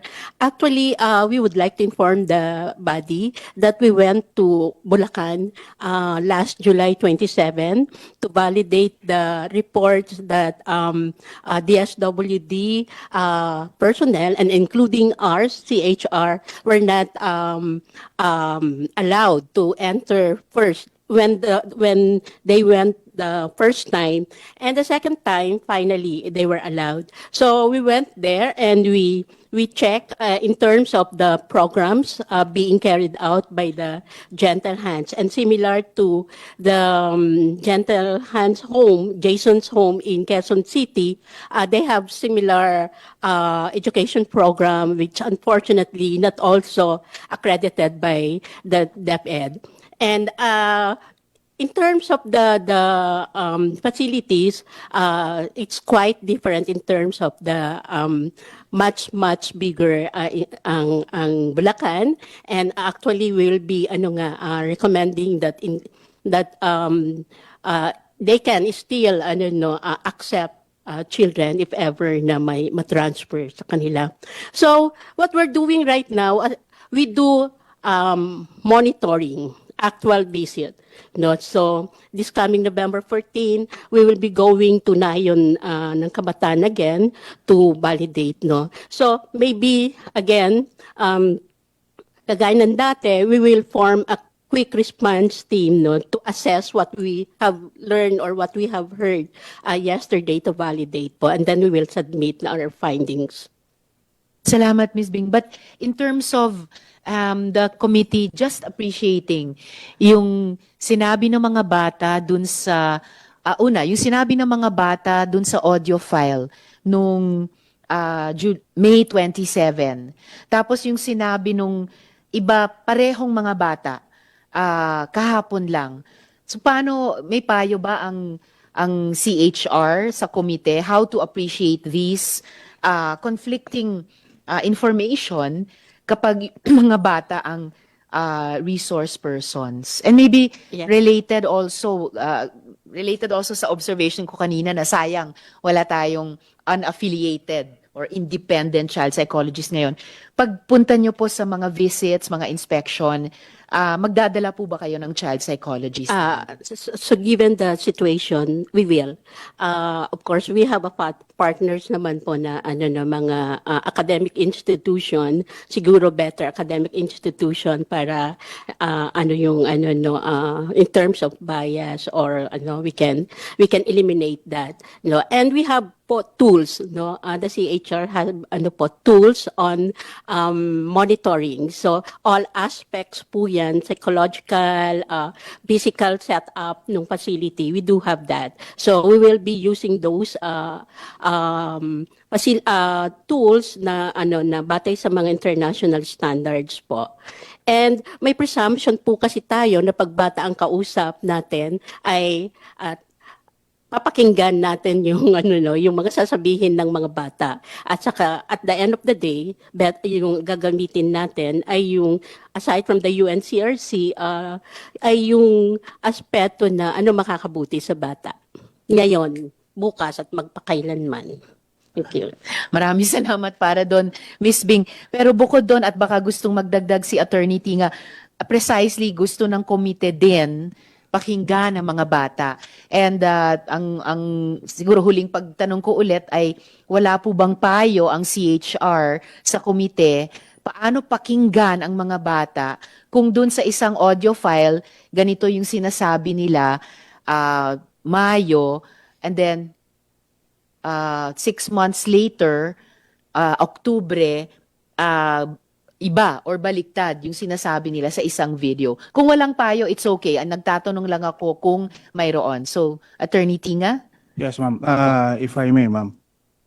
Ma'am, ang ginagawa po namin sa investigation office is that we adopt the child witness procedure na inisyu po ng Supreme Court Circular. Ganun po namin iniimbestigahan at pina-follow po namin yon. Dahil po kung magkaroon ng case, wala admissible po yung mga makukuha nating evidence. Okay po. Salamat, Attorney. So, ibig sabihin, i-appreciate ng komite yung audio file saka yung video. At the same time, pagdating sa ibang mga investigative process tulad sa CHR, yung mga testimony na kukuha ninyo gamit ang child witness procedure, in a way, mas para sa inyo, may probative value iyon. I confirm that, Your Honor. Salamat, Attorney. Yes, Ms. Bing, Madam bago Chair, ako add dumako that sa huling resource person. normally, when we conduct visit, kinakausap namin yung mga bata, wala yung mga personnel, no? And mas ano yun, of course, there are process to be undertaken muna before the, kumbaga, it's a focus group discussions or a one-on-one. So yun po yung isang pag-safeguard na wala sila sa walang impluwensya yung mga. All right. Salamat, Ms. Bing. Well taken. Yes, Secretary. Sorry to interrupt again, Yes. but before you move on to your last resource person, I will be remiss in my duty as the head of agency by not saying this. I stand by our people, our social workers and our child psychologists and our case managers in our care facilities in no way will influence the child to say things. These are people who's been working with the department without any political color or any leaning towards anybody. Mga dedicated po tong mga social worker, case managers, house parents. I think I do respect the committee's direction on getting an independent child psychologist, but I would again be remiss by not saying this for the record. The video is there, true, but again, there will be a better explanation to that, but to somehow, not the committee, but to somehow insinuate that our people in the care facilities were teaching them. Hindi ho yun gawain ng mga magigiting namin mga social worker na araw-araw nagsasakripisyo. Very well taken, Sec. And the chair, yes, the chair did not sense any such insinuation from CHR or any of the other resource persons. And I think yung halaga ng pagkakaroon at paggamit ng child, nasa na ba yung aking note doon? Child witness procedure ay to not to cast aspersion on any responsible adult trying to influence the child, but just to be able to provide a space where the child feels he or she speaks freely, wala siyang pagiging self-conscious sa any other persons present. So, because if the chair had sensed any disrespect from any resource person to any other resource person, I would have called that resource person's notice. So, very well taken and appreciated as head of agency yung manifestation ng good secretary. So at this point in time, Ms. Dixon is online. So could we hear from her for, it's actually 12:30 already. So, pero could we hear from her for about 2 minutes? Yes, Attorney, before our last resource persons, yung Organization of Adoptive Parents, and then the chair will adjourn this hearing. Your Honor, she will for read her executive statement, Your Honor, that she sent to the committee already. All right. Ms. Renalyn Dixon, sige po, magandang umaga or magandang gabi dyan sa inyo. Could you please read your statement in the hearing of the committee? Yes po. I came to Gentle Hands when I was 13 years old. I was really broken, lost, and hurt, and abandoned. And the moment that I got there, I knew that my life would change and it would never be the same. And so the Gentle Hands became the family I never thought I would have. They really did help me so much. They helped me find healing, find myself, and gave me the safest home I could ever be in. And They taught me how to love by the way that they loved and care about me. And because of that, um, I was really, really having a hard time when my family finally came in there. My forever family, they came in there, and I was having the hardest time to leave Gentle Hands because Gentle Hands became my home, and they are my family. And I never thought that I would be that I would have a hard time leaving that home, but I did. I really did, and I I think about them all the time. Um, but yeah, and so to fast forward to now, and I honestly I could never imagine my life without them. I wouldn't know where I would be. I don't think that I would be here. I think that I would still be there in the Philippines, still going through the same stuff that I was going through before then. Um, and yeah, and they really have helped me a lot. And I think that Gentle Hands is a home for a hurting kid. The kids are really lost and kids that were abandoned just like me. And I believe that because I went through that. Salamat, Miss Renalyn, also for staying up late, your time to participate in the hearing. The committee really appreciates it. The chair, I'm glad that you are well, that you had a good experience, and that you're in a good place now. So maraming salamat for sharing your experience and your testimony with our committee. Salamat, Miss Renalyn. So, and take care. Thank you. Salamat po. Thank you. So now I'd like to ask a few questions from the Organization of Adoptive Parents. Sino po? Good morning. Good morning. Good afternoon pala. Oh, Time. sorry, that's right. Good noon. And please, for those who haven't eaten yet, yung mga nakaupo po ba sa likod, may pagkain din po? All right. Yes, sir. Mr. Brosas, so firstly, could you please tell us about your organization? Meron din po ba kayong mga miyembro mula sa ibang bansa? Ibig sabihin may mga miyembro kayo na mga Pilipino at meron din na mga dayuhan. It's purely domestic. Bale, I represent Adoption Support Group, Calabarzon. But we have a position paper, and this is, as I'll be speaking and reading it as a representative of the Adoption Council. I'm sure you remember we had several consultations, although online lang, gawa ng COVID noon, restrictions, regarding crafting of RA 11642, and also Attorney Beckham. So I'd like to read the position paper of the Adoption Council on SRN 643 and 645. Dear Honorable Senator, greetings. We are the Adoption Council, composed of the heads of different regional adoption and foster support groups and co-advocate groups.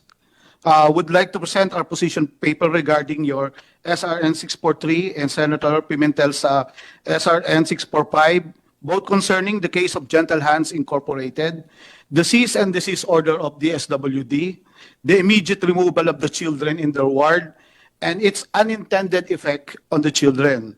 This hearing also aims to aid legislation in the proper treatment of said circumstances. By the way, I provided a copy for you. Mr. Brosas, if you wouldn't mind, kung pwede, dahil sasabihin ko sana, if you could just submit it in writing to the committee, but maybe you would like to at least give us the conclusion, the highlights in the interest of time. Okay. Thank you very much, Mr. Brosas. We'll go to our recommendations. One, thank you.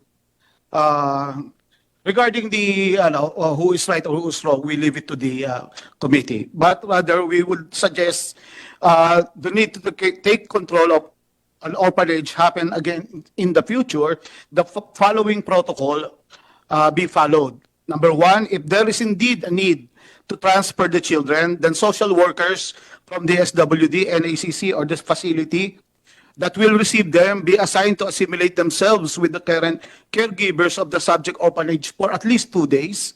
This will not only offer time for the children to be introduced to the upcoming changes, but shall also allow the DSWD social workers to observe, gather information, and even make suggestions regarding the investigation or put it under a sort of receivership where DSWD or NACC controls the running of the facility so that ongoing adoption or fostering are not suddenly disrupted, and proper notices are also accorded the sponsors that support the orphanage. Kasi, siyempre, may mga sponsors. Should there be a need to secure documents or evidences regarding the facility, then padlocking the offices, securing the computers, and documents can be made with care so as not to make a commotion that will cause confusion and tension among the children, or much better, placing the said agency under receivership. Number 3, in case of police assistance, they should remain outside the premises, securing entry or exit passages, or just being ready if called. They should avoid being seen by children, especially if armed. Make an arrest if merited discreetly and quietly. Remember that those to be taken into custody are already parental figures for the children. Shouting, sudden movement, as in a raid, and loud noises disrupts and upsets the children. Do note that the suggestions are at the discretion of whoever shall be handling a case and does not include imminent danger from sexual exploitation or hostage situations. Siyempre, iba po yun. May we also suggest that inspections be made to government-run children's facilities so as to determine if they can be made to be at par with the standards demanded from private-run agencies, and if needed, be given funding to improve their quality. Okay, so this is from Adoption Council, from Rina Shonko, Dorfield Adoptive Parents, Kaking C, Central Visayas Adoptive Parents Association, Krina Henson, Generations Home, formerly Rohey, Michelle Gormley, Region 3, Cathy Minyosa Quezon, President, Philippine Without Orphans, Isa de Guzman, Vice President, Foster Adoption Support Group NCR, Hil Velez, President kay Isahang Buhay Foundation Families, Mark Cabal, President, Panay Adoptive and Foster Parents Associations and No More Orphans Philippines, representing Region 6, Attorney Marlene Hidalgo, Child Advocates Association and Regional Adoption and Foster Care, representing Region 1, Claire Henderson, representing Region 3, Founder and Director, Helping Hands, Healing Hearts, Ms. Malin Papadopoulos, Foster and Adoptive Parents with Special Needs Children, and Ms. Julian Bacani, Executive Director, Horizon of Hope Village. So this is a collective statement. Thank you. Madam Chair. Thank you very much, Madam Chair. Mr. Brosas. Yes. Yes, Secretary. If you'll allow me, just quickly, and we will submit everything in writing again. Thank you, sir, for the to the resource person for those pointers. And there is a similarly situated care facility that we also, Madam Chair, if you can recall in the last hearing, we said that upon my assumption in office, and because of this case, we did a rapid assessment on all care facilities nationwide, both government and private. Now, in the government side, in the private side, we stumbled upon another care facility, Bethany Home, which is run by the Salvation Army. They also had fire safety inspection certificate issues. They had other building permit issues. And what happened with Gentle Hands, and this might protract the debate, but again, was not the intention if the care facility cooperated. The commotion was not something that we all wanted. In the case of Bethany Hands, when we served them the notices, immediately they got in touch with us and we did a technical assistance with them. And they voluntarily turned over their children to us. They walked through the process so that hindi maging traumatic. Marami sa ating executive session. So, yes, before the chair suspends this hearing, Attorney Yes, Your Honor. Balahadja Ligayo. Thank you, Your Honor. I would like to, it's good news what I heard from Secretary Gatchalian, that they were actually able to restore or in the process of restoring children to Bethany. And like we said in the previous hearing, we are very willing to cooperate. The reason why I mentioned the DOTR purchase earlier on is because we are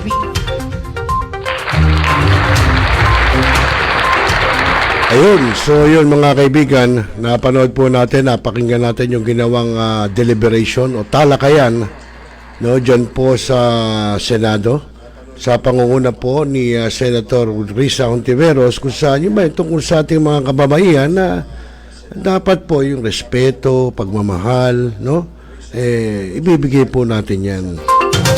At yun naman po sa mga relasyon ng bawat pamilya, yun po, at nagsalita rin at nandun din po si DSWD Secretary Rex Gatchalian na dapat po talaga namang maging maayos ang relasyon ng bawat pamilya magmula sa magulang, magkakapatid, no, etc. Yun ang importante dyan. Kasi pag hindi mo magkakaganon, wala akong mangyayari, mawawasa ka isang pamilya, no? Tsaka yung sa ating mga kababaihan ba isipin nyo na lang yung ating mga magulang, ating ina ay babae.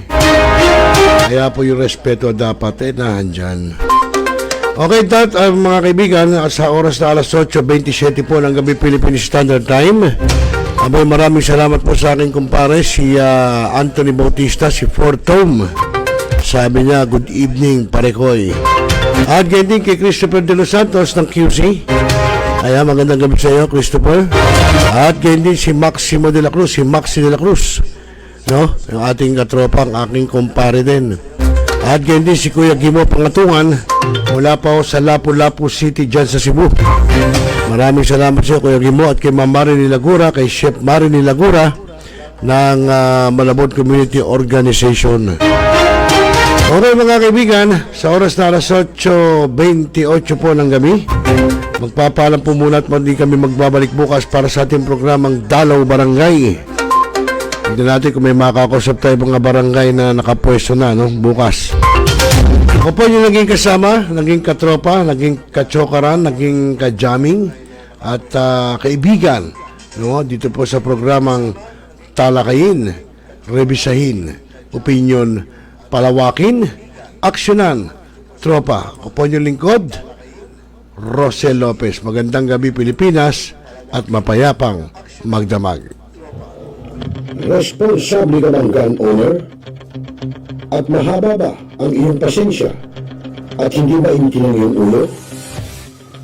Alam mo rin ba ang batas hinggil sa pag-iingat ng baril o firearms? Kung hindi, a responsible gun owner? Are you a responsible gun owner?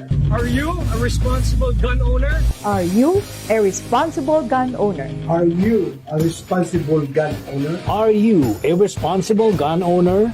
The PNP Civil Security Group would like to advise all firearms holders to renew their license to own and possess firearms and firearms registration within 6 months before its expiry date.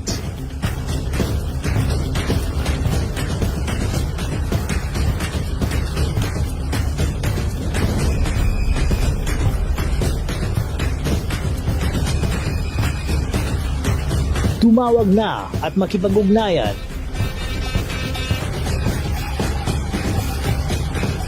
Be a responsible gun owner.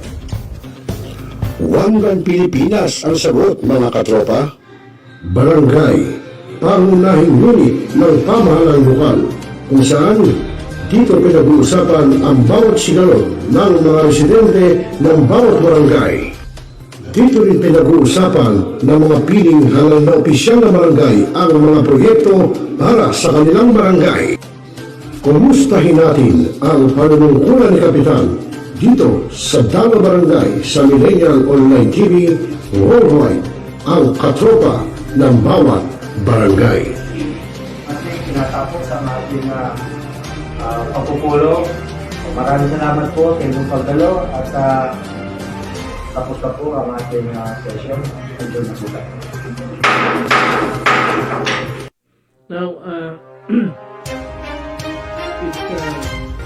we are Talakayin. Biggest destruction of dangerous drugs worth 1. Rebisahin, opinyon, malawaking, aksyonan, Kasama si Rosel Lopez, ang inyong katropa sa pagbabalita.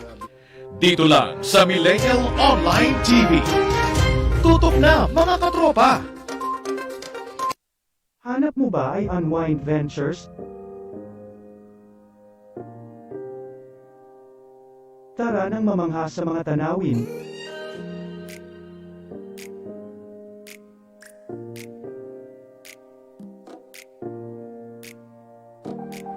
Ano man ang iyong travel goals?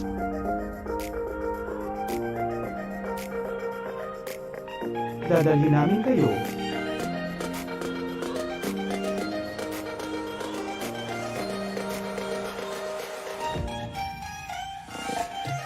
Sa Unwind Ventures at saya.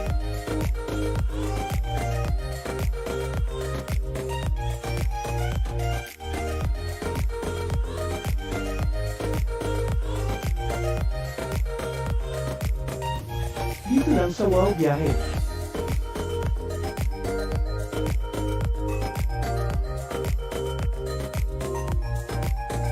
Kaya wow, di ba?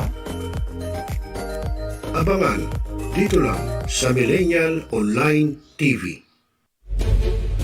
Binaigting, binalakas ang bagong news online TV ng bagong milenyo. Millennial Online TV, ang katropa mo sa pagbabalita.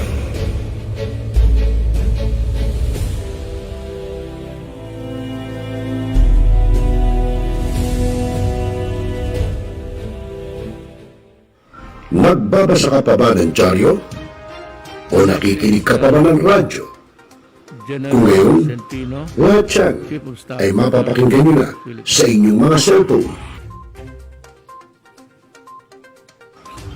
Dahil online na tayo, mga kamilenyo. Kaya manood, makinig, dito sa Millennial Online TV. Rider, sumalpok sa Kaya poste ng i-follow, like, subscribe, at i-share na, mga katropa. Hi, this is Hilary Gadon. Nananawagan ako sa ating mga katropa, no? At mga kaibigan, mga kababayan, na palaging tumutok sa Millennial Online TV. At yan ay pinangunahan. At yan ay pinangangasiwaan ng aking kaibigan na si Rosel. At ang mga nanunood dyan ay hindi bobo! Mga kababayan, ang pambansang awit ng Pilipinas. Kayang magiliw, ewas ng sinakanan, alam ng puso, sa titik mo'y buhay. Lupang hinirang, kuyan ka ng magiting, sa manlulupin, di ka pasisigil, sa nagagang tutok sa simoy at sa langit ang bangaw, ay ginagang tula, tawid sa pagkayang minamahal, ang isang lang matawad mo'y tagumpay na naghihinig, ang bituin at araw niya kailan ang may di maghihinig. Luma ng araw ng waragit pagsinta, buhay langit sa piling mo. Ang inigaya ng pagkay mga aking, ang mamatay ng dahil sa'yo.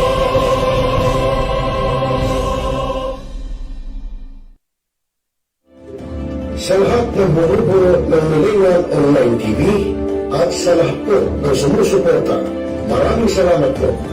Millennial Online TV is now signing off.